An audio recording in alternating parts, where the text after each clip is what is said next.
मेरे प्यारे साथियों, आप सबको स्वागत है आज की क्लास में।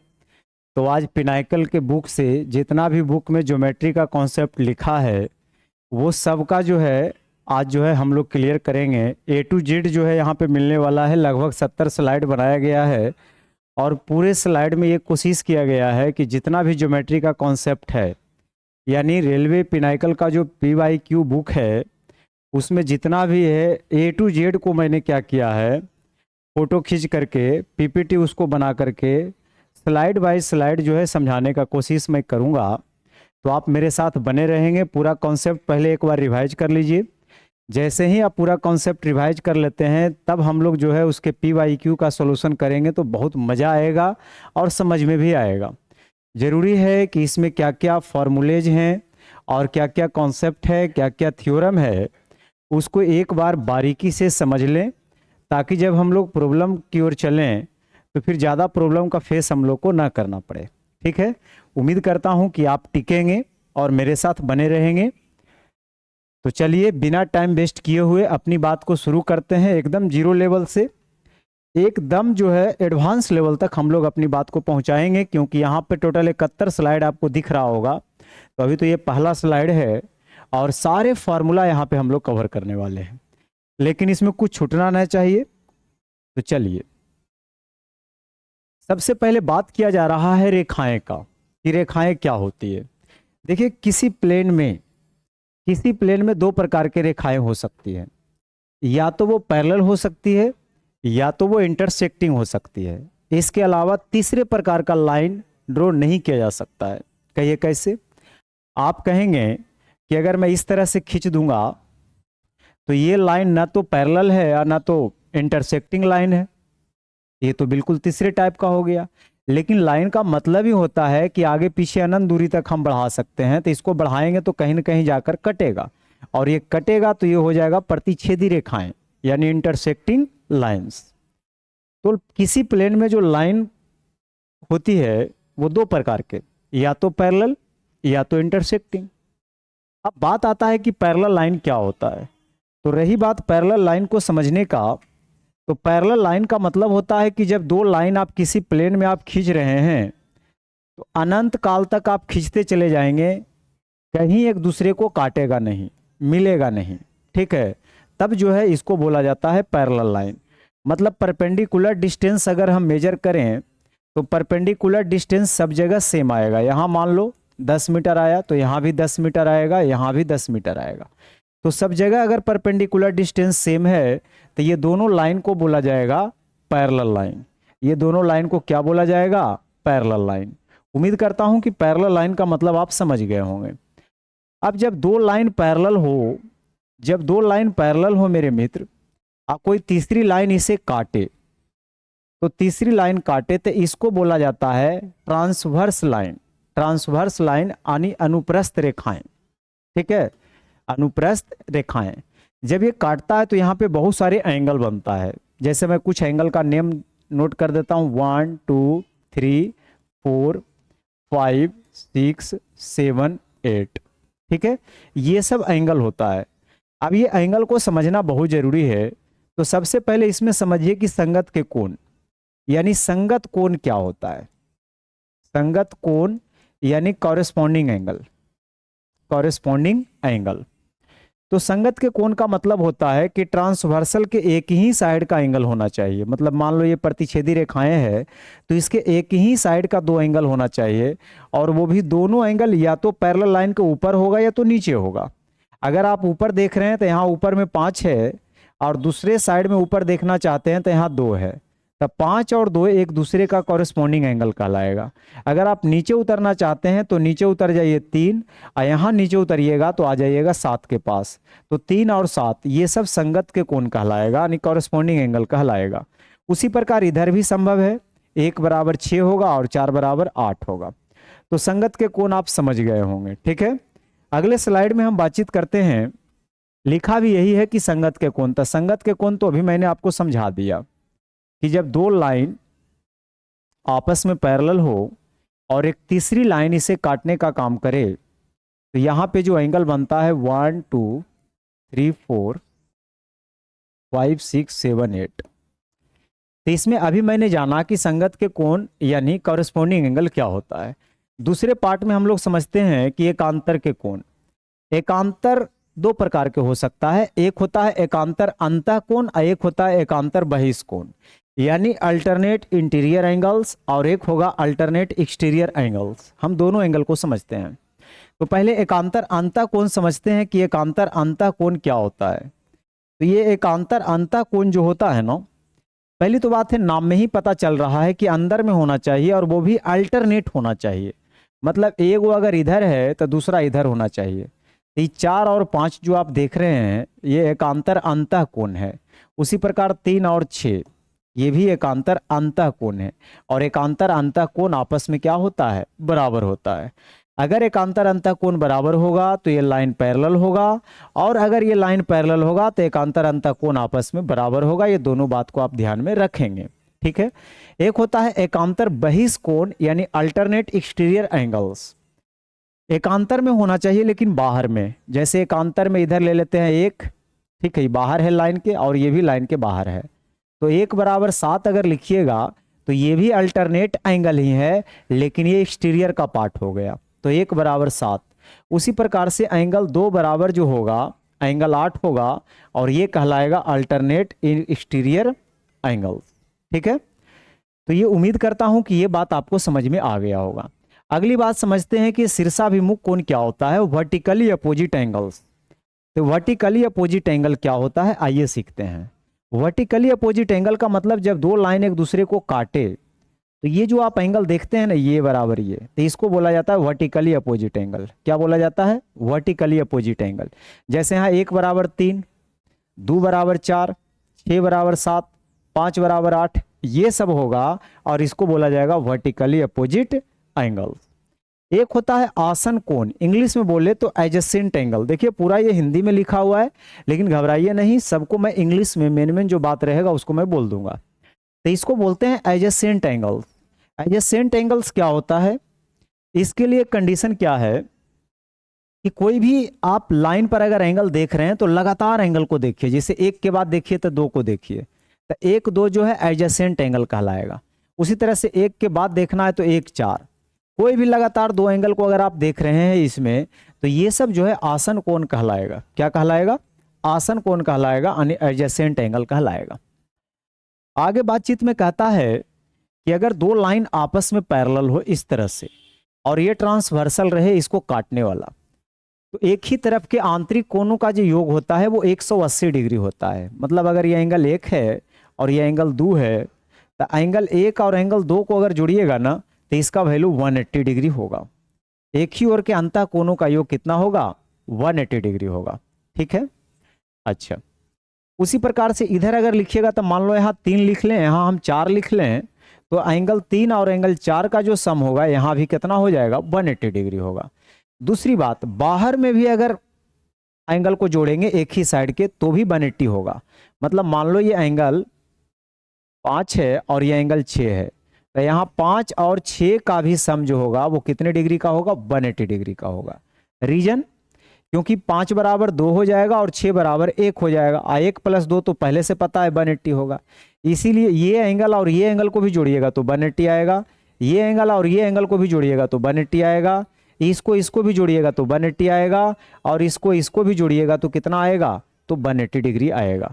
तो 180 डिग्री एंगल कहाँ कहाँ होता है आप समझ गए होंगे, ठीक है। अगली बात, एक ही बिंदु से अनंत रेखाएं गुजर सकती है। जैसे एक पॉइंट है तो इससे हम लाइन खींचना चाहें तो अनंत काल तक अनंत लाइन जो है हम खींचते रहेंगे, हमको कोई मना करने वाला नहीं है। तो एक बिंदु से कितने लाइन खींचा जा सकता है, अनंत लाइन खींचा जा सकता है, अनंत रेखाएं खींची जा सकती है, ठीक है। एक चीज और, जब दो लाइन एक दूसरे को काटता है तो इसको बोलते हैं प्रतिच्छेदी रेखाएं, प्रतिच्छेदी रेखाएं। लेकिन जब 2 या 2 से अधिक लाइन एक पॉइंट से होकर गुजरे तो इसको बोला जाता है एक बिंदुगामी रेखाएं, ठीक है। अब आगे समझते हैं। आंतरिक कोण समद्विभाजक और बाहरी कोण समद्विभाजक, ये बोल रहा है कि अगर मान लो कि कोई लाइन है और यहां पे अगर हम कोई एंगल बनाएं, या इसको छोड़िए मैं बना देता हूं, देखिए तो अगर ये मान लो लाइन है और इस पर कोई रे स्टैंड है इस तरह से, तो ये एंगल बन रहा है और एक ये एंगल बन रहा है, ठीक है। तो मैंने क्या किया, यहाँ से एक लाइन ड्रॉ कर दिया और मैंने कहा ये आंतरिक कोण समद्विभाजक है, मतलब ये 60 डिग्री था तो इसको मैंने 30-30 डिग्री बना दिया। और ये अगर पूरा ये 60 है तो इसको 120 होना पड़ेगा, और मैंने इसका भी बाइसेक्टर खींच दिया इस तरह से, तो ये 60-60 हो गया। तो ये कहलाता है एंगल बाइसेक्टर। ये क्या कहलाता है, एंगल बाइसेक्टर। अब आते हैं कोण पर विचार करते हैं कि कोण क्या होता है। कोण बनने के लिए दो किरण का होना जरूरी होता है, या एक ही किरण मान लो घूमते घूमते ये मान लो यहाँ आ गया, तो इसके बीच जो स्पेस आप देख रहे हैं ये वाला, इसको बोला जाता है कोण, यानी एंगल बोला जाता है। और एंगल जो होता है अलग अलग प्रकार के होता है, जिसमें पहला जो एंगल होता है वो है हमारा न्यून कोण यानी एक्यूट एंगल। तो एक्यूट में क्या होता है कि क्यूट होता है मतलब छोटा होता है, मतलब 90 डिग्री से छोटा। तो जब एंगल का मान 90 डिग्री से छोटा होता है उसको एक्यूट बोलते हैं, जब एंगल 90 डिग्री के बराबर होता है उसको समकोण बोलते हैं, और जब 90 डिग्री से ज़्यादा होता है तो उसको ऑब्ट्यूज बोलते हैं। ये तीनों बात आप ध्यान में रखेंगे, ठीक है। उसके बाद होता है रिंजू कोण यानी स्ट्रेट एंगल। जब एंगल का माप 180 डिग्री हो जाता है तो इसको बोला जाता है स्ट्रेट एंगल, और जब 180 डिग्री से ज़्यादा बढ़ जाता है एंगल, इस तरह से बाहर वाला एंगल है, इसको बोला जाता है रिफ्लेक्स एंगल। इसको क्या बोला जाता है, रिफ्लेक्स एंगल। और उसके बाद होता है कंप्लीट एंगल, कि अगर मान लो रे घूमना स्टार्ट किया, घूमते घूमते फिर अपना ही पथ पे आ जाएगा, तो यहाँ पे जो एंगल बनेगा वो कितने डिग्री का बनेगा, 360 डिग्री का बनेगा, ठीक है। तो ये सब कोण आप समझ गए होंगे। आगे दो प्रकार के कोण है, एक है पूरक कोण और एक है संपूरक कोण। पूरक का मतलब होता है जब दो एंगल का जोड़ 90 डिग्री हो तो दोनों कोण एक दूसरे का पूरक कहलाएगा, और जब दो एंगल का सम 180 डिग्री होता है तो दोनों एंगल एक दूसरे का संपूरक कहलाएगा, यानी कॉम्प्लीमेंट्री एंगल और सप्लीमेंट्री एंगल। तो कॉम्प्लीमेंट्री अगर मैं पूछूं कि 30 डिग्री का कॉम्प्लीमेंट्री एंगल बताइए क्या होगा, तो 30 डिग्री का कॉम्प्लीमेंट्री एंगल पूछेगा तो ये हो जाएगा 60 डिग्री। मैं पूछूं कि 80 डिग्री का कॉम्प्लीमेंट्री एंगल बताइए क्या होगा, यानी पूरक कोण बताइए क्या होगा, तो ये हो जाएगा 10 डिग्री। ठीक उसी प्रकार से अगर सप्लीमेंट्री पूछे कि मान लो 100 डिग्री का सप्लीमेंट्री बताइए क्या होगा, तो 100 डिग्री का सप्लीमेंट्री हमारा 80 डिग्री हो जाएगा, क्योंकि जब दो कोणों का सम 180 डिग्री होता है तो ऐसे कंडीशन में दोनों कोण एक दूसरे का समपूरक कहलाता है, ठीक है। चलिए आगे बढ़िए। त्रिभुज। त्रिभुज भुजाओं के आधार पर 3 प्रकार के होगा और कोण के भी आधार पर 3 प्रकार के होगा। तीनों प्रकार को धीरे धीरे समझते हैं। तो सबसे पहले समझते हैं समबाहु त्रिभुज। पहले त्रिभुज की पहचान करेंगे, फिर त्रिभुज के अंदर क्या क्या थ्योरम होता है, क्या क्या फार्मूला होता है, वो हर एक स्लाइड में आपको आगे मिलते जाएगा, ठीक है। तो सबसे पहले समझिए कि इक्विलैटरल ट्रायंगल होता क्या है। इक्यू मतलब इक्वल, लेटरल मतलब साइड।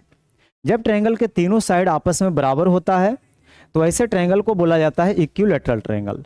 हिंदी में बोले तो समबाहु, सम मतलब बराबर, बाहु मतलब भुजा। जब त्रिभुज की सभी भुजाएं आपस में बराबर हो जाती है तो उसको समबाहु त्रिभुज बोलने का काम करते हैं। यहां जैसे एक ट्रायंगल आपको दिख रहा होगा और इसकी सभी भुजाएं आपस में क्या है, बराबर है, और जब सभी भुजाएं आपस में बराबर है तो इसे हम लोग बोलेंगे इक्विलैटरल ट्रायंगल। दूसरा होता है आइसोसेलेस ट्रायंगल यानी समद्विबाहु त्रिभुज। आइसोस का मतलब होता है दो साइड और लेटरल का मतलब बराबर, यानी जब दो साइड आपस में बराबर होगा ट्रायंगल का तो उसको आइसोसेलेस बोलेंगे, यानी समद्विबाहु। सम मतलब बराबर, द्वि मतलब दो, बाहु मतलब भुजा, यानी जिसकी दो भुजा आपस में क्या हो, बराबर हो। आगे है विषम बाहु यानी स्केलन ट्रायंगल। स्केलन ट्रायंगल में कोई भी दो साइड आपस में बराबर नहीं होता है, मतलब तीनों साइड का मेजर अलग अलग होता है। तो ऐसे ट्रायंगल को बोलने का काम करते हैं स्केलन ट्रायंगल। कौन सा ट्रायंगल, स्केलन ट्रायंगल। अब आइए, कोणों के आधार पर त्रिभुज 3 प्रकार के होगा। एक होगा समकोण त्रिभुज। जिस त्रिभुज का एक कोण 90 डिग्री हो जाता है उसे समकोण बोलते हैं, और जिस त्रिभुज का एक कोण 90 डिग्री से ज्यादा होता है उसको ऑब्ट्यूज बोलते हैं, और जिस त्रिभुज का प्रत्येक कोण 90 डिग्री से छोटा होता है उसको एक्यूट बोलते हैं। तो ये तीनों बात तो आप जानते ही होंगे, ठीक है। अगली बात, त्रिभुजों के गुण। अब इसके प्रॉपर्टी के बारे में हम एक नजर डालते हैं। त्रिभुज का पहला गुण कहता है कि यदि रेखा डी क्रमशः डी और ई पर किसी त्रिभुज के एबी और एसी भुजाओं को काटती है तो ये एक रिजल्ट होता है। इस रिजल्ट को याद रखिए। आइए इस रिजल्ट को हम विस्तार पूर्वक समझते हैं कि कहना क्या चाहता है। कहना ये चाहता है मेरे मित्र कि अगर मान लो एक त्रिभुज है ABC, अगर एक त्रिभुज है ABC, यहाँ पे साफ से नहीं लिखा है, थोड़ा सा कुछ गड़बड़ है, लेकिन मैं आपको क्लियर कर देना चाहता हूं कि डी जो रेखा होगा वो BC के पैरेलल होगा, जो कि ऐसा बोलना चाहिए, ये होगा तभी साइड जो है प्रोपोर्शनल होगा। तो ये अधूरा निष्कर्ष है, आइए हम पूरा करते हैं इसको। तो मैंने क्या कहा कि अगर कोई लाइन आप ड्रॉ करते हैं किसी साइड के पैरेलल, मान लो एल एक लाइन है और BC के पैरेलल आपने खींचा, और AB को अगर डी पर काट रहा है और AC को अगर ये ई पर काट रहा है, और अगर हमको ये बोल दे कि डी पैरेलल BC है, तो हमारा थेल्स थ्योरम कहता है कि AD बटा DB कर दो आप बराबर AE बटा EC कर दो।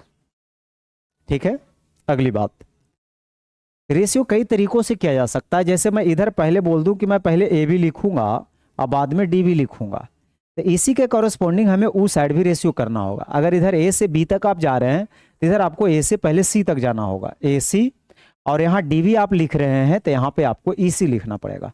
और इस तरह से 3 4 5 तरीके से हम रेशियो कर सकते हैं। ठीक है, और ये कहलाता है थेल्स थ्योरम। दूसरी बात कि अगर मध्य बिंदु होगा, अगर ये मिड पॉइंट होगा, तो मिड पॉइंट होगा तो जो D का जो लेंथ होगा ना वो BC का आधा होगा और पैरेलल भी होगा। कब? जब मिड पॉइंट रहेगा तब। क्योंकि देखिए यहाँ पे अगर आप AD की जगह DB रखिएगा, ठीक है, और वैसे ही बराबर जब देखिएगा ही कि AD बटा DB बराबर AE बटा EC, तो AE बराबर EC तो आ ही जाएगा। तो मिड पॉइंट थ्योरम हमारा कहता है कि दो साइड के मिड पॉइंट को ज्वाइन करने वाला जो लाइन सेगमेंट होता है वो तीसरा के आधा होता है और पैरेलल होता है। ये है मिड पॉइंट थ्योरम यानी MPT। ठीक है, आइए अब कुछ एग्जांपल से आपको समझाने की कोशिश किया गया है कि मान लो अगर ये ट्रायंगल है और ये ट्रायंगल में ABC एक ट्रायंगल है और ये D है पॉइंट और ये पॉइंट E है, ये 2.5 है और ये 5 है, और ये अगर 2 है तो हमसे पूछा जा रहा है कि ये कितना होगा, और ये अगर 9 है तो ये कितना होगा। घबराइए नहीं, ये लाइन आपस में पैरेलल होगा, ऐसा लिखना चाहिए। ठीक है, अगर ये लाइन पैरेलल है मेरे मित्र तो एक बात आप समझिएगा कि छोटा वाला 2.5 है और यहां से लेकर यहां तक अगर हम चेक करें तो ये 5 या 2 7.5 हो रहा है, मतलब इसका ही कितना गुना हो रहा है? 3 गुना। तो सब जगह 3 गुना होगा। जैसे ही 2 है तो ये बड़ा वाला जो होगा द्वितीय 6 हो जाएगा, जिसमें 2 है 6 है तो ये हमारा 4 हो जाएगा। तो EC हमारा कितना हो जाएगा? 4 हो जाएगा, पहली बात। ठीक है, दूसरी बात, अब ये अगर बड़ा वाला छोटे वाले का 3 गुना बना रहा है तो सब जगह 3 गुना बनाएगा। जैसे बड़ा वाला में 9 है तो छोटा वाला का ही 3 गुना होगा, मतलब ये वाट के स्थान पे क्या होना चाहिए? 3 होना चाहिए। तो ये सिमिलर करने के लिए जब हम सिखाएंगे तो वहां पर आपको हम बताएंगे। ठीक है, आइए आगे बढ़ते हैं।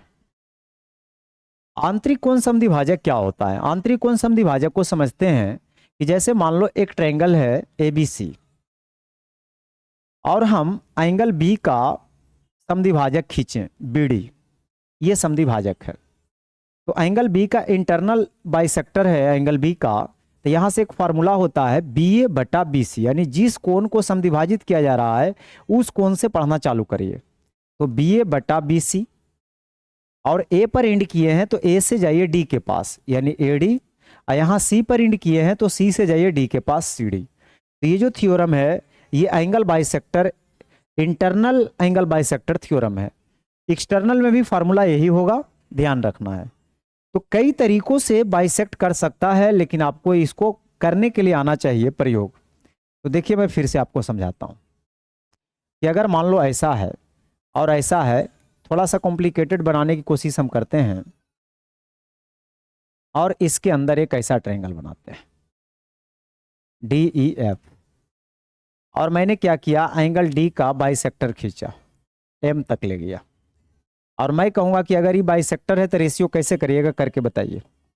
आप तुरंत क्या करिएगा कि इस एंगल को बाइसेक्ट किया जा रहा है तो यहां से पूरा पढ़िए साइड, क्या पढ़िएगा? DE बटा DF, और E से आपको M तक आना है EM, और फिर F से आपको M तक जाना है FM। बस ये ध्यान में आपको रखना है। ठीक है, ये कहलाता है इंटरनल बाइसेक्टर। एक्सटर्नल बाइसेक्टर में भी वही बात होगा। जैसे मान लो कि ऐसा है एबीसी एक त्रिभुज है और बीए को हमने अपने सिध में ई तक बढ़ा दिया और इस एंगल का बाइसेक्टर हमने खींच दिया ऐसा, ऐसा मान लो ये एम है, ठीक है, ये बाइसेक्टर है। इस बार क्या है कि एंगल ए का बाइसेक्टर है लेकिन एक्सटीरियर बाइसेक्टर है, बाहर वाले एंगल को क्या कर रहा है, बाइसेक्ट कर रहा है। लेकिन थ्योरम हमारा वही रहेगा, जिस एंगल को बाइसेक्ट किया जा रहा है उस एंगल से रेशियो करना चालू करिए ओरिजिनल साइड के पास, यानी ए से आपको किसके पास आना है, बी के पास, और फिर ए से आप किसके पास जाना है, सी के पास, यानी ए बी बटा ए सी। अब बी से आपको बाइसेक्टिंग पॉइंट तक जाना है, मतलब बाइसेक्ट कर रहा है तो बाइसेक्टर के दूसरा एंड तक आपको जाना, यानी एम तक। तो बी से आपको एम तक जाना है यानी बी एम, और फिर आपको सी से एम तक जाना है यानी सी एम। बस ये रेशियो करने के लिए आपको आना चाहिए, बड़ा इंटरेस्टिंग चीज है। अगर रेशियो करने के लिए नहीं आएगा तो सवाल आपसे गलती हो जाएगा, ठीक है। तो चलिए धीरे धीरे आगे बढ़ते रहेंगे हम लोग। अब समझते हैं त्रिभुजों की सर्वांग समता। ये कांग्रुएंसी क्या होता है ट्रायंगल का, इसके बारे में थोड़ा सा गहराई से समझने की कोशिश करते हैं। देखो पहले हिंदी में समझते हैं कि सर्वांगसम का मतलब क्या होता है, इसको तोड़िए। सर्वांगसम को अगर संधि विच्छेद करिएगा तो सर्व अंग सम, सर्व मतलब सभी, अंग मतलब पाठ पुर्जा, सम मतलब बराबर। जब दो फिगर के सारे पाठ पुर्जा जब आपस में बराबर हो जाता है तो ऐसे दो फिगर को सर्वांगसम बोलने का काम करते हैं, यानी कांग्रुएंट बोलने का काम करते हैं, ठीक है। खासकर हम लोग सीखेंगे कि ट्रायंगल में कांग्रुएंट कैसे होगा। अब कांग्रुएंट होने के लिए कि जैसे ही दो फिगर कांग्रुएंट होता है तो इसका तीनों संगत भुजाएं बराबर होता है और तीनों संगत के कोण भी बराबर होता है। तो टोटल यहाँ पे 6 पार्ट होता है, ठीक है। लेकिन कोई जरूरी नहीं है कि 6 पार्ट बोलेगा तभी हम कांग्रुएंट बोल सकते हैं, उसमें 3 पार्ट जो इंपॉर्टेंट होता है वो बोल देता है, तब भी फिगर क्या हो जाता है, कांग्रुएंट हो जाता है। वो है सबसे पहला part triple S. Triple S कहना चाहता है कि अगर आप दो ट्रायंगल बनाते हो, अगर आप दो ट्रायंगल इस तरह से बनाते हो ए बी सी और डी ई एफ, और अगर कोई ये कह दे कि बी सी डी के बराबर है, ए बी डी एफ के बराबर है, आई ए सी ई एफ के बराबर है, तो यहाँ पे तीनों साइड आपस में बराबर है। तो इसको उठा करके अगर आप पेपर पर ये प्रयोग करिएगा कार्डबोर्ड पे, तो आप यहाँ से कैंची से काट करके उसको भी कैंची से काट लीजिएगा या उसको छोड़ दीजिएगा, एक को कटिंग कर दीजिएगा। तो कटिंग करके जब आप इस पे शिफ्ट करिएगा, कटिंग करके जब आप इस पे शिफ्ट करिएगा तो उसको पूरी तरह से क्या कर लेगा, ढक लेगा। देखिए कांग्रुएंसी का मतलब ही होता है कि सब कुछ से बराबर, मतलब उसको काट करके अगर दूसरा पे पेस्ट करेंगे तो उसको पूरी तरह से ढक लेगा, या दूसरा को काट करके अगर पहला पे पेस्ट करेंगे तो वो पूरी तरह से ढक लेगा, तब ये दोनों फिगर आपस में क्या कहलाएगा, कांग्रुएंट कहलाएगा। समझ रहे हैं मेरी बात को। तो ये कहलाता है ट्रिपल एस क्राइटेरिया ऑफ कांग्रुएंसी। आगे दूसरा कंडीशन होता है कि कोई जरूरी नहीं है कि तीनों साइड बराबर कहेगा तभी हम कांग्रुएंट कर सकते हैं।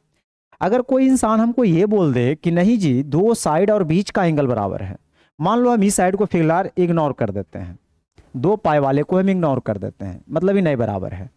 तो अगर आप ये दो साइड ले रहे हो तो बीच का एंगल उठा लो, यहाँ दो साइड ले रहे हो तो बीच का एंगल उठा लो।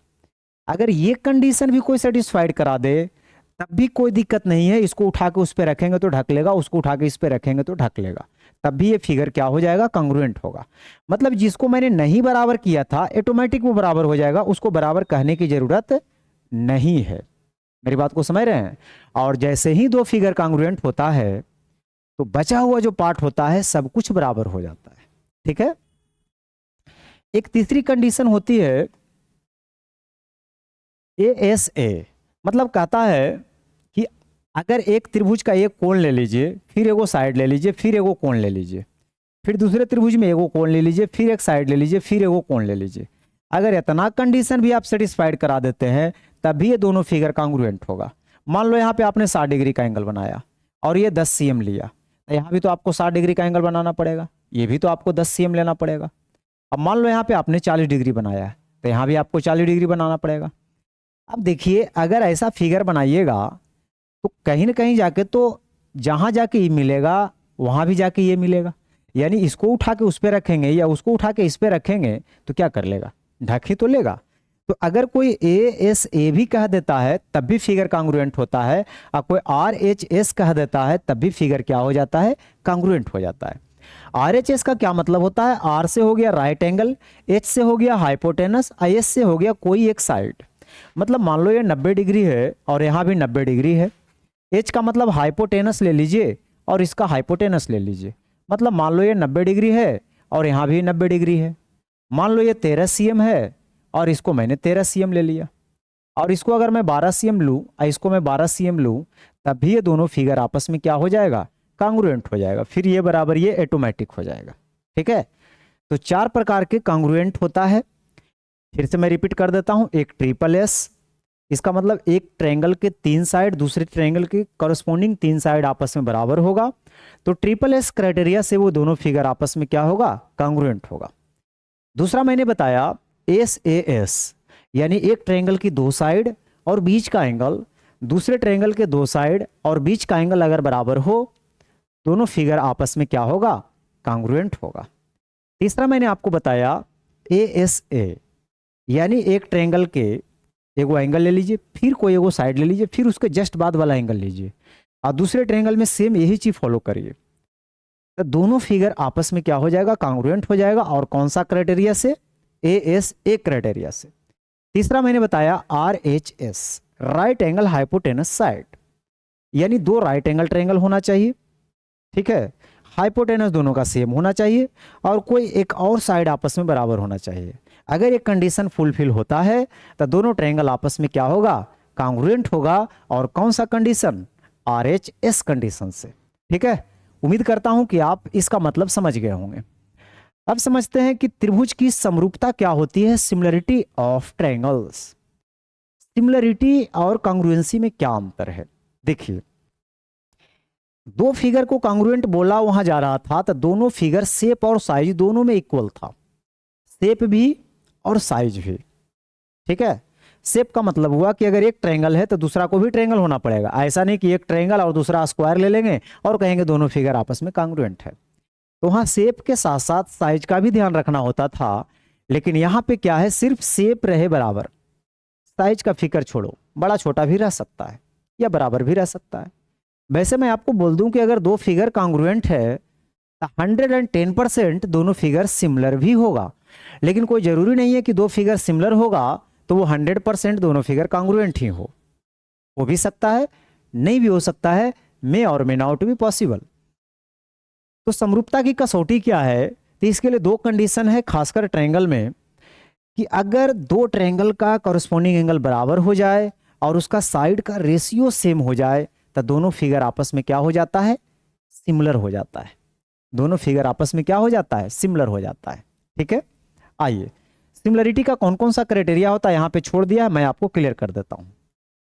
जैसे मान लो ये 2 ट्रायंगल है, अब कोई आदमी हमको कह दे कि ये बराबर ये एंगल है, ये बराबर ये एंगल है और ये बराबर ये एंगल है। अगर ऐसा कहेगा तो ट्रायंगल एबीसी सिमिलर होगा। अब यहां पर देखिए, ए पर 2 पाई बना रहा है तो इसका संगत आपको लिखना है डी, फिर बी पर 1 पाई बना रहा है तो फिर आपको लिखना है ई, अब बच गया एफ। तो ये दोनों फिगर आपस में क्या होगा, सिमिलर होगा। और इस कंडीशन को बोला जाता है ट्रिपल ए क्राइटेरिया। कौन सा क्राइटेरिया, ट्रिपल ए। हाँ, इसमें 2 एंगल भी अगर बराबर होगा तब भी सिमिलर होगा, क्योंकि 2 एंगल अगर बराबर होगा तो तीसरा ऑटोमेटिक बराबर हो ही जाता है। अगला सिमिलरिटी का कंडीशन होता है जो कि इसमें नहीं लिखा है, मैं आपको क्लियर कर देना चाहता हूं। ये तो पहला दूसरा समझ गए होंगे, एक ट्रिपल ए और एक डबल ए। ठीक है, अगर कोई इंसान हमसे ये बोले कि देखो जी ये बराबर ये एंगल है, ठीक है, और ए बी सी है और डी ई एफ है, मैं बताना चाह रहा हूं ए से एस। ए से एस का मतलब ये कांग्रुएंसी वाला नहीं, सिमिलरिटी वाला। तो मतलब ए से एस का मतलब हुआ कि अगर आप ऐसे कर लें, ए बी बटा डी ई कर लें बराबर ए सी बटा डी एफ कर लें, तो ए बी और ए सी को अगर इधर कंसिडर कर रहे हैं तो बीच में आपको एंगल ए उठाना पड़ेगा और यहाँ पे बीच में एंगल डी उठाना पड़ेगा।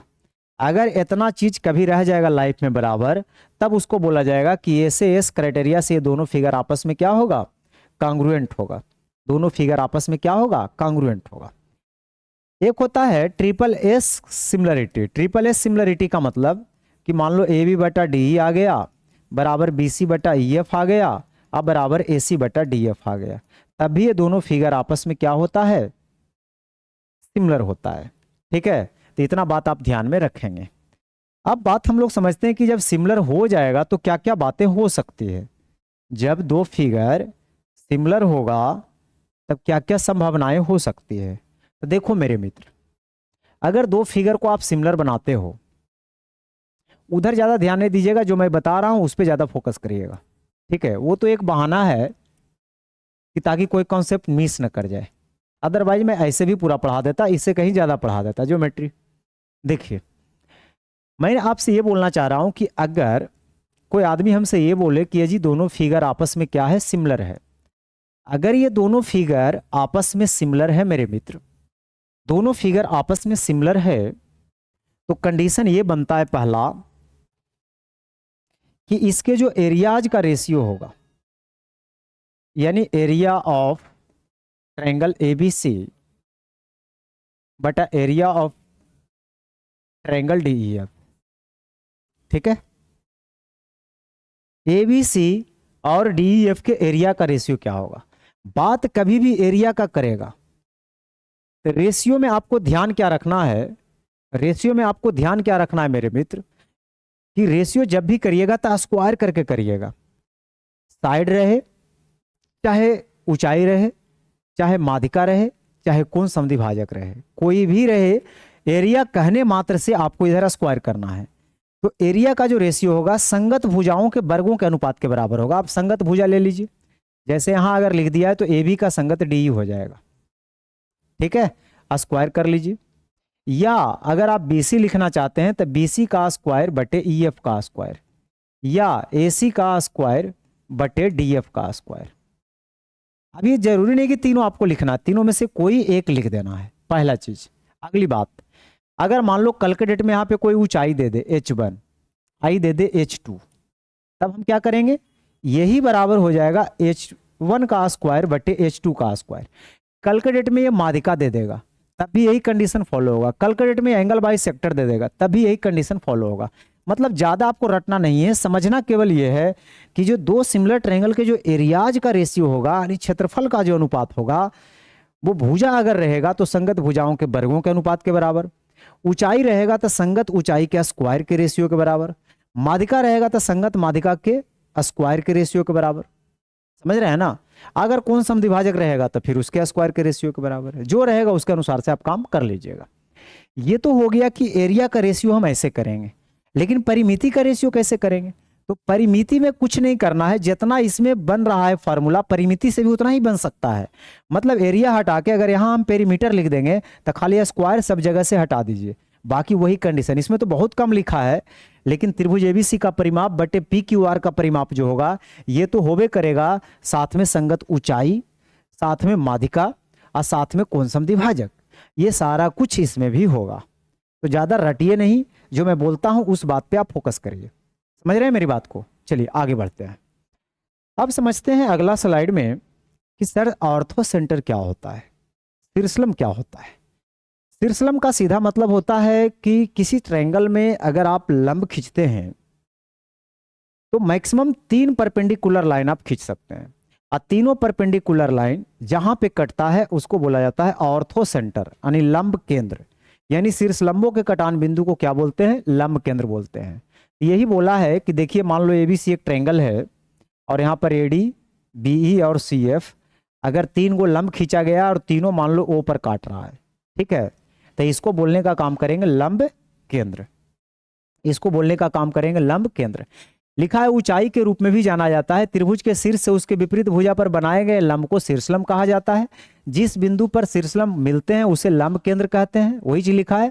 आमतौर पर शीर्षलंब को ओ से डिनोट किया जाता है, और इसमें एक फार्मूला होता है जो कि आपको ध्यान में रखना है। वो क्या, यहां से आपको फार्मूला बनना चालू हो गया, ठीक है। मान लो ये शीर्षलंब है और ये शीर्षलंब है और ये शीर्षलंब है और वो पर कटा, और आपसे कोई पूछ दे कि BOC का वैल्यू क्या होगा, तो आपको याद रखना है कि 180 माइनस BC के सामने वाला एंगल पकड़ो A, तो 180 माइनस एंगल A। कल के डेट में आपसे कोई AOB पूछ देगा क्या होगा, तो 2 सेकेंड में आपको बताना है। 180 माइनस AOB यानी AB के सामने वाला एंगल पकड़िए, एंगल C। कल के डेट में आपसे AOC कोई पूछ देगा क्या होगा, तो आपको करना क्या है, 180 डिग्री माइनस एंगल B। क्या आप मेरी बात को समझ रहे हैं? तो ये सब कॉन्सेप्ट को आपको क्या करना है, ध्यान में रखना है। आगे, एक समकोण त्रिभुज में लंब केंद्र समकोण बनाने वाले शीर्ष पर होता है। हाँ, बड़ा इंटरेस्टिंग बात है। देखिए, 3 प्रकार के ट्रायंगल पर मैं बातचीत करना चाहता हूं। एक तो समकोण त्रिभुज पर, दूसरा अधिक कोण त्रिभुज पर, और तीसरा न्यून कोण त्रिभुज पर। अब बात हम लोग समझते हैं कि इसमें शीर्षलंब कहां कहां होता है। तो देखो, समकोण त्रिभुज में शीर्षलंब लंब केंद्र का क्या मतलब होता है? लंब केंद्र का मतलब होता है कि त्रिभुज के तीनों शीर्षलंब जहां पे कट करें, तो त्रिभुज के तीनों शीर्षलंब पॉइंट बी पे कट करता है। जैसे यहां से AB एक शीर्षलंब हो गया, दूसरा BC एक शीर्षलंब हो गया, A से खींचा गया शीर्षलंब, C से खींचा गया शीर्षलंब, अब B तो खुद शीर्षलंब पर ही है। यही कारण है कि एक समकोण त्रिभुज में जो शीर्षलंब होता है मेरे मित्र, वो होता है समकोण बनाने वाले शीर्ष पर, समकोण बनाने वाले वर्टेक्स पर। दूसरा, अगर आप ऑब्ट्यूज एंगल ट्रायंगल की बात करते हैं, एक अधिकोण त्रिभुज की बात करते हैं, तो अधिकोण त्रिभुज में तीनों शीर्षलंब कहाँ मिलेगा? तो ये कहीं बाहर मिलता है। जैसे मान लो यहां पर से आपने एक शीर्षलंब खींचा, यहां से आपने एक शीर्षलंब खींचा, और यहां से आपने एक शीर्षलंब खींचा, तो तीनों जो है, कहने का मतलब है कि 90 डिग्री बनाएगा। तो अधिक कोण त्रिभुज में जो 90 डिग्री बनाता है वो बाहर बनाता है समकोण में, समकोण बनाने वाले शीर्ष पर, और जबकि न्यून कोण में कहां बनाता है, तो लंब केंद्र आपको अंदर ही होता है, लंब केंद्र आपको अंदर ही होता है। 90 डिग्री कोई जरूरी नहीं कि 90 डिग्री बनाएगा, मतलब शीर्षलंब यहाँ पे आके कटता है, शीर्षलंब यहाँ पे आके क्या होता है मेरे मित्र, कटता है। तो जहां तीनों शीर्षलंब कटेगा उसको लंब केंद्र कहेंगे। और 3 बात आपको ध्यान में रखना, डायरेक्ट इससे सवाल पूछ लिया जाता है, समझ रहे हैं ना, कि समकोण त्रिभुज में लंब केंद्र कहाँ होगा, अधिक कोण त्रिभुज में लंब केंद्र कहाँ होगा, और न्यून कोण त्रिभुज में लंब केंद्र कहाँ होगा। आप दोबारा मिस्टेक नहीं करेंगे, ठीक है। चलिए, अब समझते हैं कि सेंट्रोइड क्या होता है, सॉरी अंतः केंद्र, इन सेंटर क्या होता है, फिर समझेंगे सरकम सेंटर क्या होता है, फिर समझेंगे सेंट्रोइड क्या होता है। हम चारों सेंटर की बात करेंगे। अभी मैंने एक सेंटर की बात किया, उसको तो बोलते हैं लंब केंद्र, इंग्लिश में ऑर्थो सेंटर। तो दूसरा है कि अंतः केंद्र। अंतः केंद्र का क्या मतलब होता है? अंतः केंद्र का मतलब होता है कि अंदर में बनने वाला सर्कल।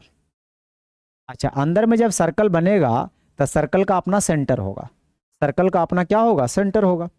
तो अंतः केंद्र, इसको क्या बोलते हैं, अंतः केंद्र।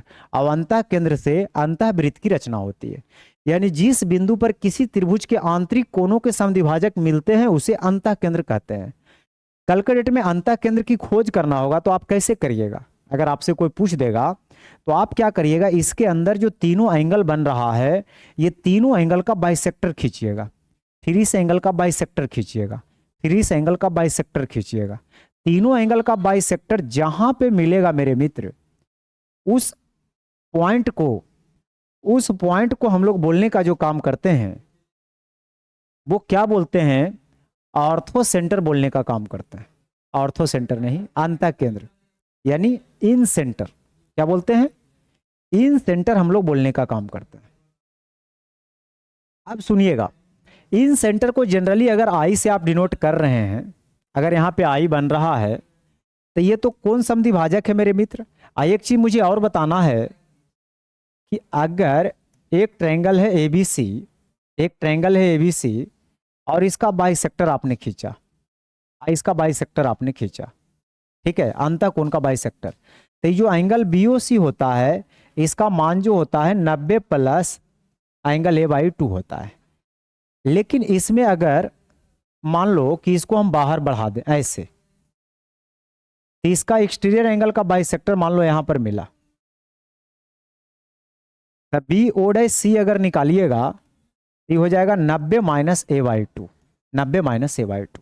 तो अगर ये इन सेंटर दे करके ये वाला पूछेगा तो आपको वही वाला रिजल्ट क्या रखना है, ध्यान में रखना है, ठीक है। तो ये 90 माइनस A/2, अब फिर इसका और इसका जो सम होगा वो 180 होगा, क्योंकि जब दोनों को जोड़िएगा तो कितना होगा, 180 डिग्री होगा, याद रखना है। वही वाला रिजल्ट को लिखा है जो भी मैंने आपको बताया। आगे यहां पर क्या लिख दिया है, वहां पे जो रेशियो होता था ना, कि जैसे मान लो एंगल बाइसेक्टर है, तो थेल्स जो थ्योरम का जो कोरोलरी था A B by A C बराबर B D by D C, वही वाला बातचीत किया है। फिर कहता है कि अंतः त्रिज्या अगर निकालना हो, देखिए दुनिया का कोई भी त्रिभुज हो, दुनिया का कोई भी त्रिभुज हो और उसके अंदर बनने वाले वृत्त का अगर त्रिज्या निकालना हो, रेडियस का पता लगाना हो, तो आपको एक फार्मूला याद रखना है, डेल्टा वाई एस। डेल्टा का मतलब होता है एरिया, यानी ट्रायंगल का एरिया।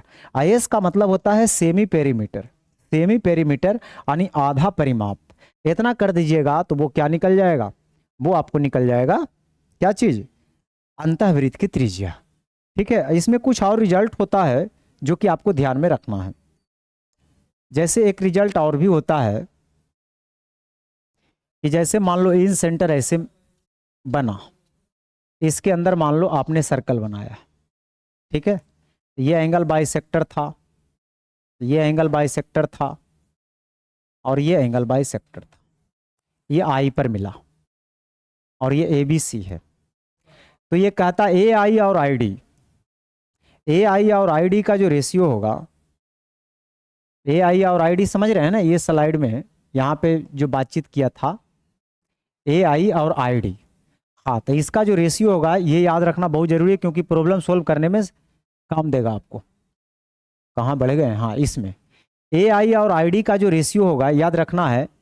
ए आई और आई डी अगर कह रहे हैं तो इधर से आपको क्या करना है, ए बी और ए सी का सम कर लेना है, ए बी और ए सी का क्या कर लेना है, सम कर लेना है। अब बच गया कौन वाला, एक और साइड बच गया जिस पे मिल रहा है, यानी बी सी। क्या आप मेरी बात को समझे? तो ए आई और आई डी का जो रेशियो होगा वो क्या होगा, A B plus A C is to B C के बराबर होगा। ठीक उसी प्रकार से अगर मान लो यहाँ पे आई के जगह कुछ हम और नाम दे देते हैं, मान लो डी डैश नाम दे देते हैं, तो बी आई और आई डी डैश का रेशियो अगर हम आपसे पूछे तो इधर से क्या करिएगा, A B plus B C, A B plus B C, और बच जाएगा वो ए सी, उसको उधर फेंक दीजिएगा। ये रिजल्ट जरूर याद रखिएगा, क्योंकि ये प्रॉब्लम सॉल्विंग में बहुत ज़्यादा आपको क्या करेगा, मदद पहुंचाएगा। हाँ, एक फार्मूला और याद रखना है इसमें, क्या,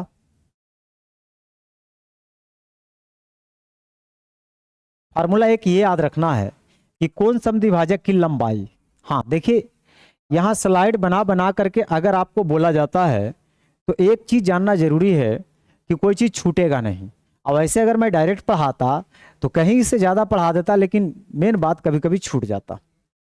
तो यहाँ पर देखिए कि कौन समद्विभाजक की लंबाई कभी भी पूछे, कि मान लो ये वाला कौन समद्विभाजक है एडी, अब इसका लेंथ अगर कोई ट्रायंगल में पूछे तो आप क्या करिएगा, अगर ये फार्मूला नहीं जानिएगा तो आपको तो दिक्कत होगा ही होगा। तो मान लो ये एंगल का आप बाइसेक्टर कर रहे हैं, तो यहाँ से आपको क्या करना पड़ेगा, अगर एडी का लेंथ निकालना पड़ेगा तो यहाँ से याद रखना है 2 into A B into A C I into cos theta. अब बेटा जो साइड आपने लिया है उसी को नीचे जोड़ करके भाग दे देना है, याद रहेगा। उसी प्रकार से यहां से भी अगर बाइसेक्टर ही रहेगा तो इसका लेंथ अगर मान लो निकालना हो तो आप क्या करिएगा, 2 into A B into B C I into जो एंगल रहेगा उसका कॉस थीटा, बटे जो साइड आप ले रहे हैं उसी को जोड़ करके आपको लिख लेना है।